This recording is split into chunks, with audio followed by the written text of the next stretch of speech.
Hello there, writers. Every summer, I take a creative pause and share some replay episodes of the podcast. This year, I wanted to do something a little different.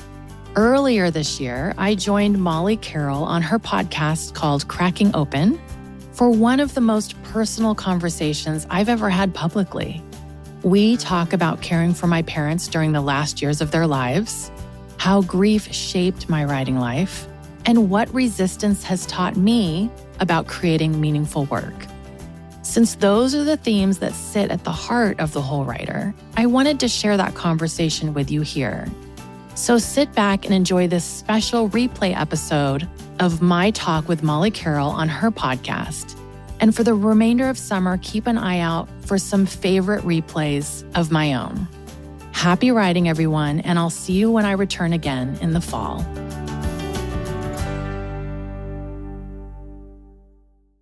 This is the tough love part of my coaching is we all have resistance in whatever kind of creative endeavor we're chasing. But the tough love part is resistance is just an excuse.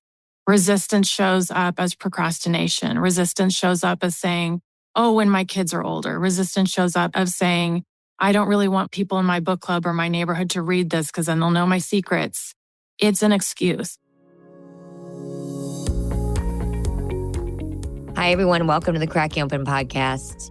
You know, it's been an interesting experiment because it's almost like a gift when a guest comes on. It's almost like they're speaking to me and what I'm going through for my life. For an example, when I maybe needed some marriage advice, I talked to Terry Real, or some health advice. Dr. Mary Claire Haver came on. Wanted more adventure in my life, I talked to Corey Richards. And in the past few months, I've had some lemons come into my life around my kids and some work stuff. And I needed to be reminded to make lemonade from my lemons. So today's guest is Nicole Meyer, and she is so good at this, of not becoming a victim, not feeling sorry for herself. And she is one of my nearest and dearest friends. We've raised our kids together. We've navigated the death of our parents together and grown our careers side by side. She has been a confidant and a mentor throughout my life, and she is a savant in her career, and I do not say that lightly. Nicole is a certified book coach, developmental editor, and author of 4 novels. Her books have been recognized by Booklist, Refinery 29, BookBub, and Pop Sugar, and she's the host of the Whole Writer podcast for emerging authors. So this conversation today is a gift, and I would encourage you to share it with many. It's one that reminds us all that creativity isn't a luxury reserved for someday, but a necessary practice for reclaiming our voices in the midst of our everyday lives. Nicole's journey from busy mom to published author and sought-after book coach proves that when we stop making excuses and start making space for what matters, transformation isn't just possible, it's inevitable. So whether you're holding a dream you've been too afraid to pursue, or simply looking for permission to begin, let this be your sign. The voices of resistance will always be there, but so will your creativity waiting patiently for you to choose it. This is the time to listen to this conversation with Nicole and I, and hopefully, if you're having some lemons in your life, and it's not easy and you're not alone, but something she says will remind you you can make lemonade. It'll all be okay. And there is so much permission in the world to our creative voices and spirit. So sit back and relax to this amazing conversation with my dear friend, Nicole Meyer.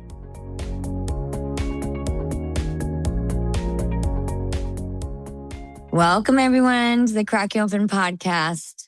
We have Nicole Meyer with us today, who is not only an incredibly dear friend and a solopreneur confidant. We belong to this group where we meet once a month and support each other. She's a mom. She's the greatest question asker, if that's even a word, asker, listener, and writer. So I am so grateful to have you today. And I just want to give a quick background because when I was preparing for your interview, I was thinking, I don't know if I've really mentioned why it's called Cracking Open. And it's off the Leonard Cohen quote that when we have these cracks in our life, it's what lets the light in. And I think that light is so many things. It could be exercise. It could be nature. It could be therapy. It could be friends. It could be purpose in your work. But I definitely think one of the biggest lights is creativity and art, writing, dancing, singing. So as a writer, I just want to begin by thanking you for bringing so much light to this world when people have our cracks. We've leaned on you as a podcaster, as an author, as a coach. You've supported so many people through these cracky open moments. Thanks, Molly. This is really fun to be here. Thanks for those nice words. So if you had an intention for anyone listening today, what would that be? My intention for anyone listening is to stop waiting for permission to follow your dream. You don't need permission. Give yourself permission and follow it anyway. We all want to follow our dreams. What stops us from following our dreams? When we realize the dream, how do we go forward in that? So that's exactly where I'm going to go with this interview. But let's take a step back. And why don't you begin by telling us a little bit about who you are, what led you to be a writer? And that could involve a cracking open moment. But just give us a little context of who you are, Miss Nicole.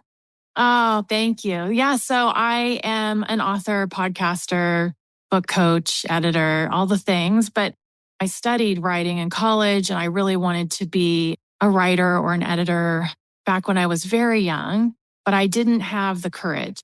Coming out of college, I didn't think I was cool enough, edgy enough, smart enough. So I went to go work for a few magazines. And that led me into working for advertising agencies. And I just kind of let that dream go. But I secretly wrote pretty much the whole time. I remember in my early 20s, I still wrote, but I didn't really tell anyone. And then fast forward to me being in my 30s as a full-time mom. I wasn't working. I had 3 children. And my own mother was passing away from Parkinson's.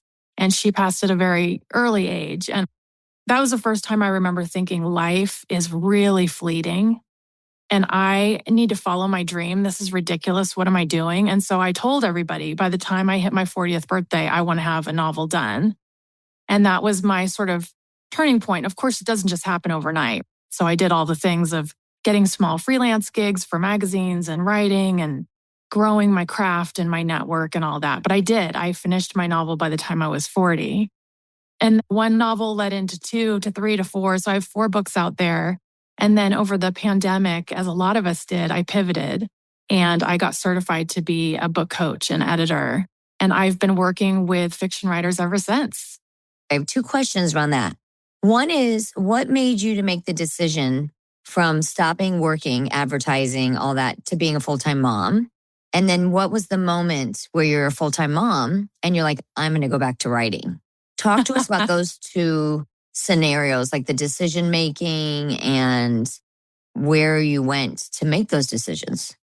Well, the first one was made for me because I had twins as my first children. And I don't know anyone out there listening who's parents of multiples, but it is a full-time job. Mm-hmm. And then I had another kiddo after that. So really, it was just all consuming to take care of 3 small children. And I actually was taking care of my 2 parents at the exact same time. So I was a very, very early person in the sandwich generation. So my father was also diagnosed with stroke-induced dementia, and he didn't really know my name or anyone else. And so I was caring for my mom as she passed, and then caring for my father, and then caring for 3 small children. So there was no way I could be working. Mm-hmm. And then where did you make that decision to be like, oh, I want to go back to writing. This has been a dream of mine forever, and I want to hop back into my craft and my purpose and my career. Yeah. Do you remember the early Facebook days when there was something virally going around that said, write 25 things about you that no one knows? Oh, yeah. I think Glennon Doyle did it first. That's what kind of got her to Momastery. Maybe not. I don't know. I don't know. That's the only reason I remember it. Okay, so I filled that out. And one of the things was I secretly want to write a novel. And I really believe in the power of telling someone your dream out loud. And so I remember telling one other person in my town, like, I am secretly trying to write this novel. There's so much behind that, to your question. But the great thing that came out of that was that she said, me too. And she said, you want to go to a writer's conference with me? And I said, yes. And that sort of just launched everything for me. How old were the kids when that happened? My twins were elementary school and my son was preschool. He was probably 3. So new to preschool. And again, I was caring for my father. And what came out of that was that's the point where I know, looking back now, that I have so much reflection and so much time to look back, is I know writing saved me. It saved me like nothing else could. I needed to get in touch with my creativity. I needed to get in touch with my voice. I needed something to cling on to because I was caring for so many people at once. And I would have drowned, I think, if I hadn't have found writing. And you know what? I want to commend you because a lot of people, I could see them going back to their craft or their purpose when the kids are in middle school or high school and starting to pull away. And you did it when you had a preschooler and elementary school kids. So you were still in the thick of parenting and driving and PTA and all of those things. And you still had the courage to step in and taking care of your parents. Did your family have any sort of resistance, or did your husband have any sort of resistance around like, wait a minute, you were the one who was picking up all the pieces. Now you're going to writers' conferences or, you know what I mean? Did that ever affect your family and your relationships in your family at all? It didn't. I didn't tell my siblings a lot. We were so consumed with taking care of my father, who lived closest to me. And so when we would communicate, it was about that. And then my husband was also launching a startup company. And you know this, Molly, like anybody who is involved in the startup culture, it is all consuming. So he was literally head down, gone all the way to like sometimes 2 a.m. trying to get this company going. I was at home. So kind of living two separate paths in a way. So no, I don't know about resistance. Resistance came later when I was going to be published and I really had to focus. And friends, I think friends were the most resistance, because they don't understand. You know, they would show up at the door, like, let's go for a walk or let's hang out, let's go have a drink. And I would say, I'm writing. And they would kind of look at me like, well, what does that mean? And why can't you just ditch the writing? And that was really telling of which friends got it and which friends didn't. Okay. Super interesting. There's lots of places we could go there.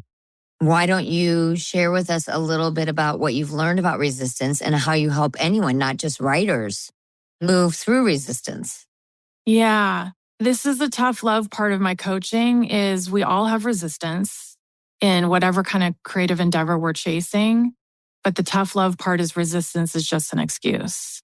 Resistance shows up as procrastination. Resistance shows up as saying, oh, when my kids are older. Resistance shows up as saying, I don't really want people in my book club or my neighborhood to read this because then they'll know my secrets.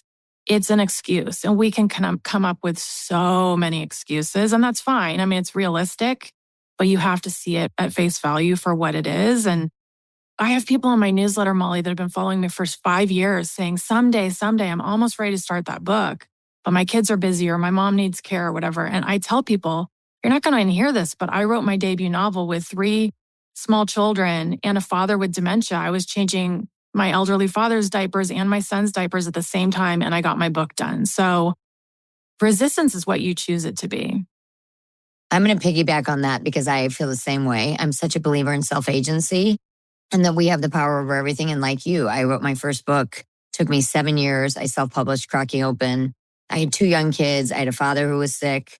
My second book, Amazon gave me 11 weeks.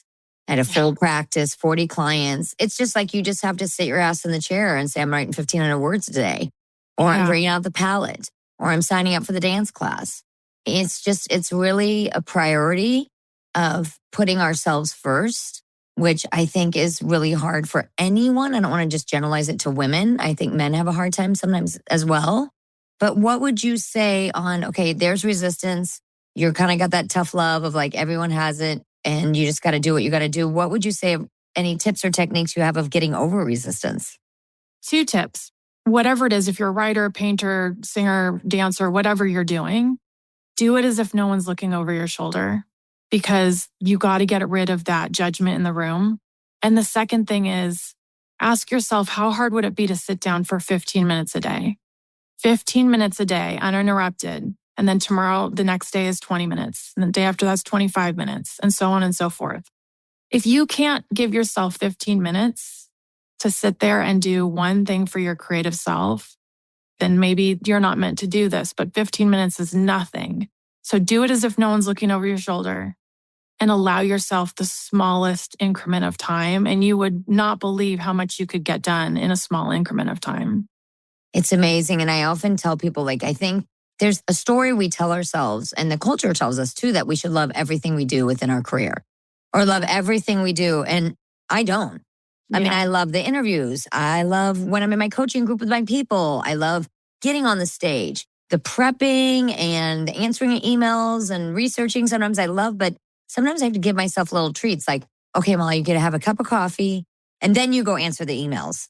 Or I kind of trick myself a little bit to do the things I don't want to do to get to the next thing that I do want to do. Does that make sense? Absolutely. You're driven, you're self-motivated. You have a way of like no bullshit. That's why so many people love Nicole and trust her, because you know if she's going to tell you something, she's going to tell you the truth. So do you do that for yourself, or when you have resistance, what do you do personally? Yeah, absolutely. There's stuff I don't enjoy about the writing process. There's stuff I don't enjoy about the editing process. I mean, there's books that I need to edit 350 pages of the driest book I've ever read. And I love all of my authors and I take on people that I love now. These are in my early days when I just took anybody. Now I take books that I care about. But back in the early days, it's like, yeah, you do have to reward yourself for writing whatever that section is or editing that section. You have to reward yourself. And for me, it's always like making a really fun beverage in my kitchen, like a great coffee that I just love, or I'm a big chocoholic. So it's like about having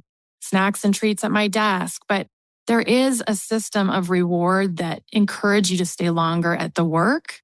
So if I say I have to write for an hour, maybe if I write for an hour and 20 minutes, then there's a reward. And then my sort of neurological and memory remembers that. And it's a positive reinforcement. I was just teaching this in my coaching group 2 weeks ago around James Clear's work of Atomic Habits. Yeah. And one of the best things he talks about was that it's not even just rewarding ourselves. It's like someone gives you a compliment.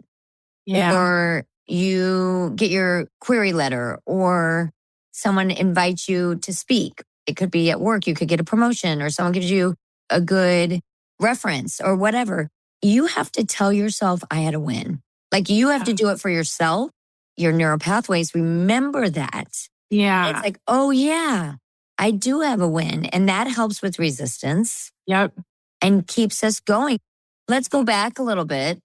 And let's say people don't even know what they want to do. They've either been a mom or stay-at-home dad, or they've been in a career that served them maybe for a time, but it's not. What would you say if someone's stuck and they don't even know what to do, but they know they want to do something different? A couple of things are popping into my mind. The first one I learned, believe it or not, from Matthew McConaughey. Love him. He has this great bit of advice that says, if you don't know who you are, start listing out who you're not. Oh. So I tell people that in coaching too, is like, if you don't know who your audience is for your book or anything in their creative process, start by listing what it's not. So start writing down all the things, and truly you have to write it down. It can't just be like thinking in your head. You have to really make an exercise out of it. But start writing down all the things you're not, all the things you're not interested, all the things that aren't you. And you would not believe how long that list could go. And believe it or not, that gets the creative muscles warm. That gets ideas percolating. And it starts to bring to the surface who you are and what you love, what you're interested in. And then my second thought that's coming up for that is 9 times out of 10, it always goes back to what you did as a kid. So for me, I was always in the library as a kid. I would volunteer even as early as the 4th grade. I'd volunteer to help read with little kids. Like I would constantly fill my book bag. I was just constantly at the library. And surprise, I'm a book lover and a writer now. So if there's a kid who's tremendously adventurous, a kid who sung in the shower, a kid who did arts and crafts, a kid who was always with animals, that's going to show up again in your adult life if you allow it. Like I said, give yourself permission to follow that thread. And like I said, 9 times out of 10, it's what you did as a kid. I love both of those, especially Matthew McConaughey. Oh my gosh. Yeah, everyone loves his book. What's the name of his book again? Green light. Yeah. Okay, we talked about resistance. We talked about if you feel like you don't know what to do. What would you say allows someone to propel them in their craft to get to the next level?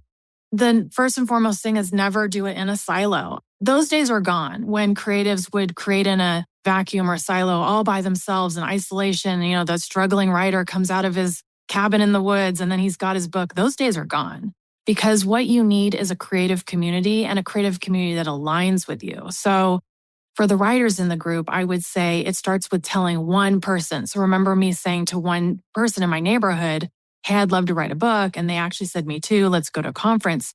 You would be shocked at just telling one person. And they say, oh, I'm not a writer, but my brother is, or my sister works for an agency or whatever it is. And one conversation at a time starts to build your creative community. Join writers associations, go to writing conferences, go to library events, go to author talks. And you can sit in the back if you're an introvert, but maybe at the end, you could approach the person sitting next to you and say, hey, are you a writer too? And they might say yes. And you can ask what they write and say, would you want to exchange emails or whatever? And before you know it, you might have someone who wants to trade pages with you and be your support system.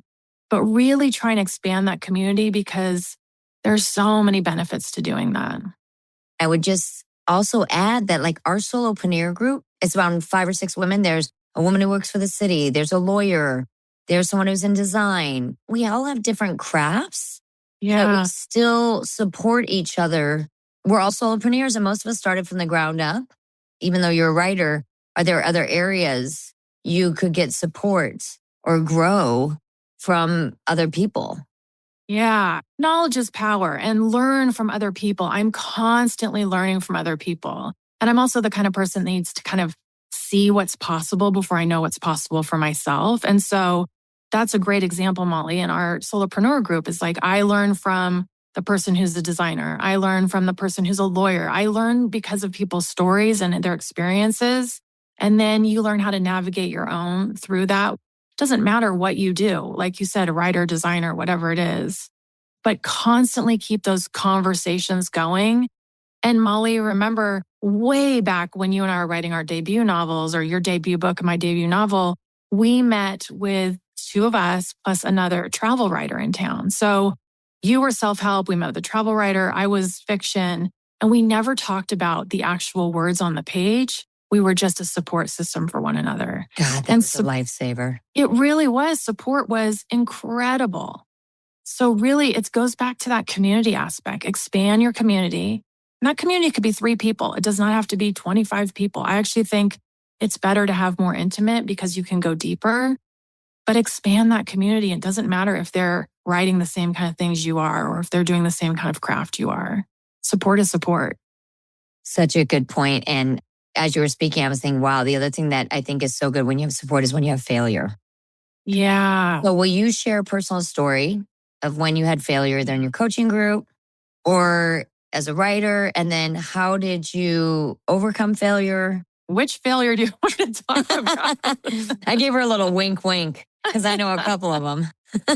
Because Nicole's incredibly successful now, but it doesn't come without the hard days.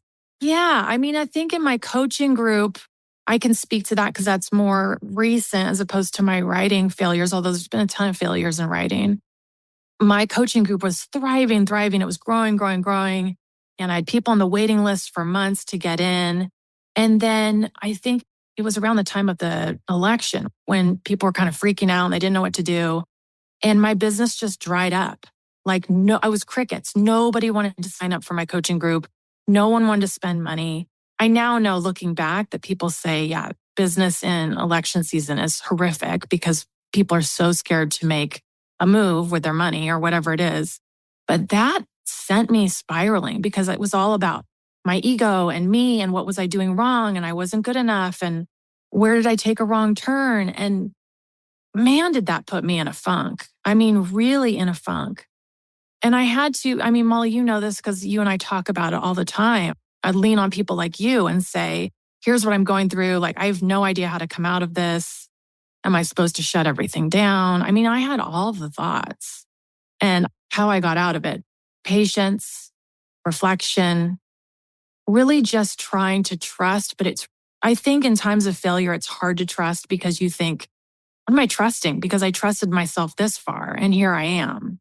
I was going to say one of your zones of genius is courage. Oh. You have massive balls, dude. Cojones. You really do. When you want to change, and you made a huge pivot. You didn't just patience and trust. Do you want to share about what you actually did? Well, I made a bunch of pivots. I mean, I don't know which one you're talking about. Leaving social media? Is that the one you're thinking That's of? the one I was thinking, but you probably have others too that you made. And part of that patience and trust and reflection was I learned to find my voice again. I was doing what I thought I should be doing, what all the other entrepreneurs are doing. I was following the publishing path I thought I should be doing, the podcasting path, the social media path, like all these things, the sales funnel. Daunting and the sales funnel. The sales funnel stuff, all the things I thought I should be doing to be a solopreneur. And in that, I lost my voice. I became just one of the many out there. And in the reflection, I thought, I need to go back to what makes my heart sing. I need to go back to what feels like me. I need to go back to what sounds like me. So part of that was saying goodbye to social media. So I went on Instagram, which was actually doing very well in terms of sending me new clients, and just said, hey, I don't feel like this is the right space for me. I don't feel right here. I'm going to leave. And then I did that. I renamed my podcast. I rebranded my podcast. And I just really focused in on where I wanted to be. And that was a huge pivot for me to go over to the Substack community. So for anybody that doesn't know, Substack is this amazing platform that's part social media and part glorified blog, if you will. But man, is that community kind and welcoming and engaging. And it's nothing like any other social media that I've ever been on. And I found my people there. So that's where I'm living. What is your Substack? So if people want to follow you and find you. So you can find me on Substack at Nicole Meyer Writes, but my actual Substack publication is called Dear Whole Writer. What was the shift to Dear Whole Writer? So my original program for writers, I had these group programs and courses, and then the podcast, they all had the same name, and that was called Steps to Story. And I was trying to give people the steps to finish their story, a strong manuscript. And what I realized after many years of doing this is that I'm not just telling people how to write a strong manuscript. I'm supporting the creative behind the work. I am talking about the whole writer holistically. And so that was like an aha moment for me to rebrand everything I was doing. I moved to Substack. I completely rebranded everything. So my podcast is called The Whole Writer. My Substack publication is called Dear Whole Writer. And I'm really focused on what comes naturally for me is supporting the creative. You're very clear about your zone of genius, but yet you open it up in an umbrella way to many more people. I want you to walk us through an exercise because you did something with me that changed my life. And I thought, gosh, if it changed my life, listen to everyone here, the listeners, it could change their life. And it's what we met at a coffee shop. I was having a really hard day. I was struggling with cracking open. I was like, should I keep doing the podcast? I've been doing it 3 years, the coaching group. And so I thought maybe you could walk us through an exercise that could help anyone, not just writers, get unstuck to discover what's important to them, what's their why, and the direction they need to take to follow through the action steps. So first of all, it's amazing to be multi-passionate, multi-creative. We all have all these things that we want to chase and focus on. But what happens if we split our focus is that one thing either gets left behind or we don't nurture all the things.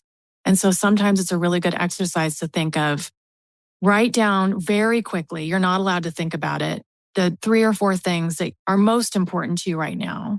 And then under that, write, why are they important? Why do you love them?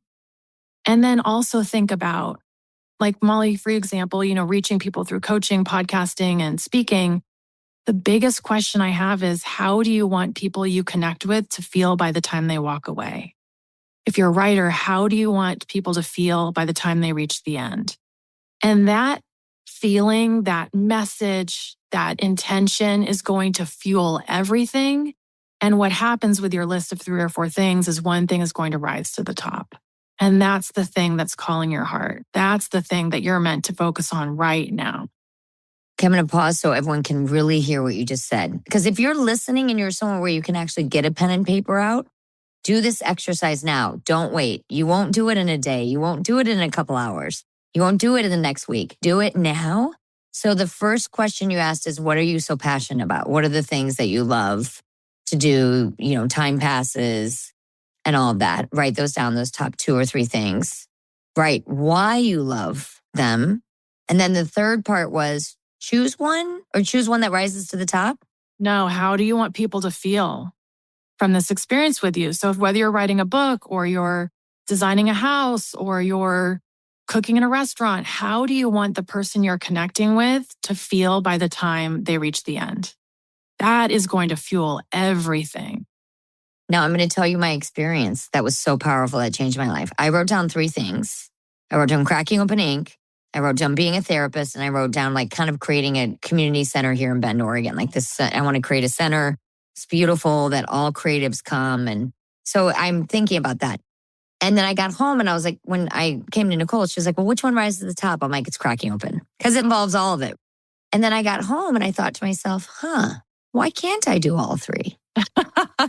And I am working on all 3 in different ways. Yeah. So I will add on to what you were saying, Molly. Sort of the opposite of that is when I ask you how you want others to feel. And if someone is like, oh, but this is just about me, like I want to open a restaurant because I want to prove to my parents that I'm successful. It's like, okay, then that's shining a light on that intention. Is that really what this is about? So interesting stuff will come up for people. Like, what is the real truth? And I often say when people are writing, I'll say, write down the thing you don't want to write down. You mentioned when we started that writing saved you. You were going through stuff with your kids, you're a full-time mom, your parents were sick. Is there anything else you want to share with us around your story of how writing saved you or saves you? Yeah, I think anyone out there who has a loved one or friends or family, whoever it is that they feel like they are constantly showing up for and caring for, whether that's good, bad, or indifferent, there's something about that where you lose your sense of self.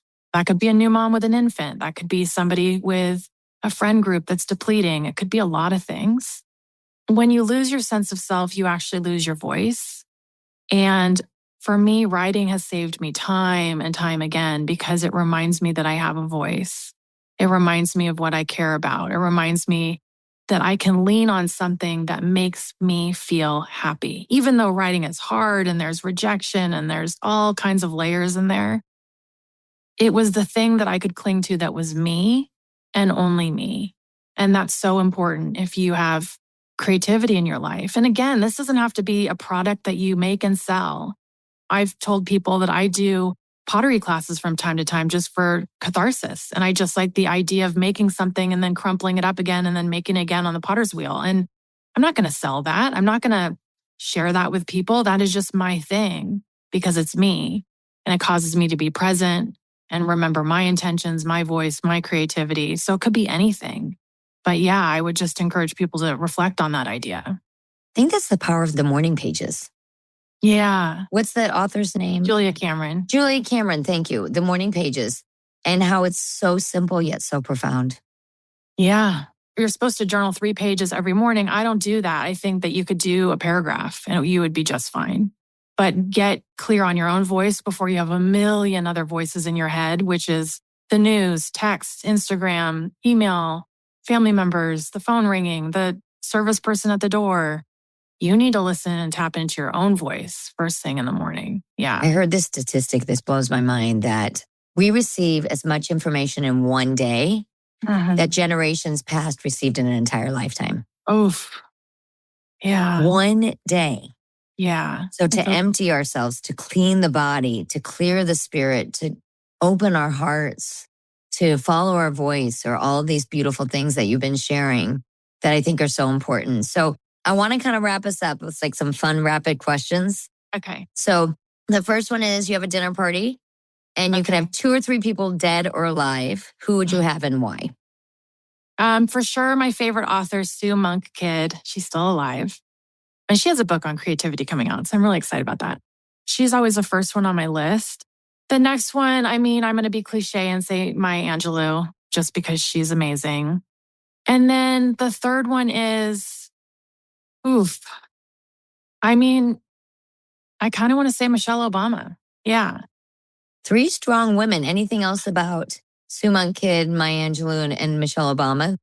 Is there something in their energy or their persona there's a very spiritual and nurturing thread throughout, and they all show it differently. But yeah, for sure. I'm interested in people who can bridge the gap of strength, creativity, and spirituality. That's very interesting to me. What cracks you up? What makes you laugh? Okay. You know what? Just to make it fun, who cracks me up and who I want to meet so badly is Melissa McCarthy, because I will watch any movie she's in. So she could come to the table too. It'd just be an entirely different kind of dinner. It'd be like Bridesmaids. And we need to laugh these days. We need to laugh so much. Okay. What does love mean to you? You know, love's actually evolved for me. It means something different at different seasons of my life. And for me, love used to mean taking care of someone at the expense of myself. And now it means allowing everybody to show up as they are. Wow. That's powerful. Oh my gosh, Nicole. Yeah. Okay. Any last words of wisdom? I think that people have an inner voice, and their inner voice has been speaking to them the entire time they're listening to this episode. And I just encourage them to listen to it and stop shoving it down. Thank you so much for saying yes and coming on and giving us all your wisdom and experience and heart. And follow Nicole. She is an incredible resource on so many different levels. So I would highly recommend looking at her Substack, looking at her website. We'll have all your information on the show notes. But God, what a gift that we are in each other's lives. Look at I'm saying we, as if me too. I know, Molly. I love you. Yeah. I love you too. Thank you, Nicole. Thank you. I cannot begin to thank you for listening to the Cracking Open podcast. If you want to hear more about what I do and how I work with women all over the world on finding their voice, feeling not so alone, and oh, so much more connected to themselves and others, head over to my website, molly-carroll.com, for all my information and podcast show notes. Please remember to comment on your favorite part, rate, review, and subscribe to the podcast so you never miss an episode. New episodes are dropping every other Thursday. I also have a special gift for you. Go to mollycarrollprograms.com/map. You can also connect with me on Instagram at Molly Carroll Inc. and on Facebook at molly.carroll.56. It is on these places you can become part of my Cracking Open community, and I cannot wait to hear from you.